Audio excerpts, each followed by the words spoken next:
আসসালামু আলাইকুম সম্মানিত ভিউয়ার্স, আপনাদের জন্য আমি নিয়ে আসলাম ল্যাপটপ এবং ডেস্কটপের জন্য র্যাম।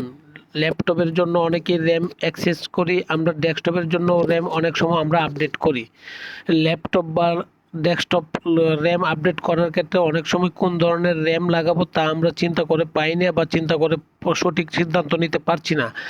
আমাদের কাছ থেকে আপনার ল্যাপটপের র্যাম ও ডেস্কটপের র্যাম আপনি পারচেস করতে পারেন অত্যন্ত কম রেটে এবং নাম্বার ওয়ান ক্যাটাগরি, বর্তমান সময়ের ওয়ান প্লাস ক্যাটাগরি এবং কোয়ালিটিফুল এবং অথেন্টিক। সুতরাং আপনি আমার কাছ থেকে নিতে পারেন ডেস্কটপ এবং ল্যাপটপের র্যাম, যা বাজারে মূল্য আছে তার চেয়ে অনেক অংশেই কম পাচ্ছেন, কারণ কম্পিউটার জন্য ডিসকাউন্ট অফার চলছে তাই আমরা কম দিচ্ছি। সম্মানিত ভিউয়ার্স, বাংলাদেশের যে কোনো জায়গা থেকে আপনি আমার কাছ থেকে পারচেস করতে পারেন। আমার লোকেশন হচ্ছে new elephant road, Multiplan centre, লিফটের পাস, লেভেল পাস, যা বর্তমান সময়ের আইটি জগতের সর্ববৃহৎ আইটি মার্কেট। সম্মানিত ভিউয়ার্স, আমার এই অ্যাডটুকু বা আমার এই ভিডিওটুকু যদি ভালো লাগে অবশ্যই সাবস্ক্রিপশন করবেন, তাতে আমিও আমার কোম্পানি উপকৃত হবে। আমি আপনার প্রতি চিরকৃতজ্ঞ থাকিব। সম্মানিত ভিউয়ার্স, ডিসকাউন্ট অফারে র্যাম নিতে পারছেন আমার কাছ থেকে।